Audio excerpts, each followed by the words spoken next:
دعونا ننتقل إلى الملك حسين رحمه الله الذي تحدث قائلا: بسم الله الرحمن الرحيم.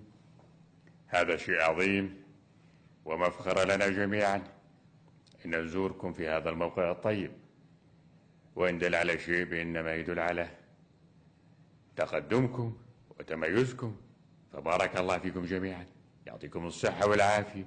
وأترك الميكروفون إلى أخي الملك عبد الله ملك المملكة العربية السعودية، الله يعطيه الصحة والعافية. أشكرك. بسم الله الرحمن الرحيم. إنها لمناسبة طيبة أن نكون اليوم في هذه المدينة العزيزة على قلوبنا، وحنا وايد مستانسين في هذه البلد، وواجد مستانسين أن نكون في صحيفة بانوراما وموقع بنت. بارك الله فيكم. واترك الميكروفون لاخوي عمر البشير. اشكرك صاحب الجلاله خادم الحرمين. بسم الله الرحمن الرحيم. انا اهيئ كل زول وكل ست وكل سيده عبر موقع بنت وصحيفه بانوراما اننا باسم السودان وباسم اهل دارفور نهيئكم في هذا اليوم المبارك، ونشكركم شكر كله مليان سكر.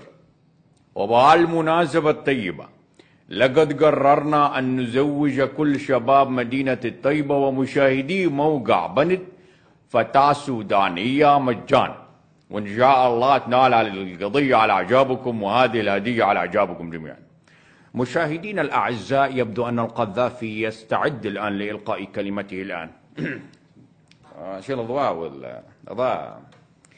إخوان الأعزاء، هذا يوم عظيم، يوم مبارك أن نكون في صحيفة بانوراما وموقع بنت في مدينة الطيبة اللي أول مرة نزورها، باسم ليبيا وباسم الشعب الليبي العظيم وباسم القيادات العربية والشعوب العربية وباسم كل الإنسانية والإنسان مقهورين على وجه بسيطة. نحييكم ونحيي أستاذ بسام وكل القائمين على هذا الموضوع. أشكركم، بارك الله فيكم جميعا. وأترك الميكروفون أخوي عمر الرئيس مبارك. شكرا أخوي سيادة العقيد. بسم الله الرحمن الرحيم. لقد سعت مصر إلى دفع مسيرة السلام، والموضوع ده أنا عايز مش هتكلم باللغة العامية بقى عشان الكل يفهمني. أنا عايز أقول إن إحنا سعداء جدا نكون اليوم النهاردة في مدينة الطيبة، ودي مدينة اسمها على كاسمها زي ما بيقولوا. حاجة جميلة واستقبال باهر. احنا بنشكر شركة رويال الصناعية التجارية اللي نقلتنا بطيارة خاصة من الخليل لمدينة الطيبة، وإن دل على ذلك إنما يدل على مساهمة الجميع في رفع الظلم عن الشعب الفلسطيني. واحنا حكينا واتكلمنا في الكلام ده كتير، وقلنا ان احنا في مصر داعمين لمسيرة السلام، وان احنا مع سلام يجمع اسرائيل بالشعوب المنطقة كاملة. ده كان ضمن وفي اطار اللجنة الرباعية وقرارات مجلس الامن. وانا عايز اشكر اخواننا كلهم، وانا اترك الميكروفون لاخويا عبد العزيز بوتفليقة الرئيس الجزائري. اشكرك فخامة الرئيس. بسم الله الرحمن الرحيم. هذا يوم مبارك ويوم نحن سعيدين به بزاف، ونقول لكم مشاهدي موقع بنت أننا نحبكم بزاف. وكلمة بزاف بالجزائرية يعني كثير، كما يقول لنا أو يقولون إخواننا الإخوان في الكويت يعني وايد، ونحن نقول في الجزائر بزاف.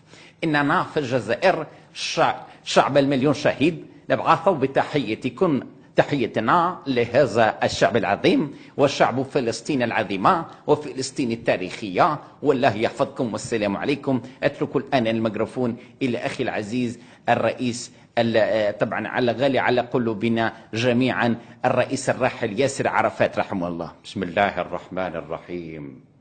وليدخلوا المسجد كما دخلوه أول مرة، وعدا من الله إن الله لا يخلف وعده. إخواني يا أهلي ويا ربعي، أحييكم في هذا اليوم العظيم. هذا هو شعب الجبارين. أنا مش قلت لكم يا إخوانا؟ هذا هو شعب الجبارين، ومعا وسويا حتى قيام الدولة الفلسطينية وعاصمتها القدس الشريف، مدينة السلام، مدينة السلام، مدينة السلام. مشاهدينا، أيضا الرئيس العراقي الراحل صدام حسين وصل إلى الموقع وإلى صحيفة بانوراما وموقع بنت. بسم الله الرحمن الرحيم. ترى حنا سعداء كثير، سعداء بهذا اليوم الطيب المبارك اللي نلتقي فيكم عبر هذه الشاشة الصغيرة لنحيي جماهير شعبنا الفلسطيني في عام 48 وعام 67 وموقع بنت القائمين عليه. تحية لكم اللي طلينا من خلال شاشتها الصغيرة عليكم، ونقول لكم النصر قادم بإذن الله، والسلام عليكم ورحمة الله. أيضا مشاهدينا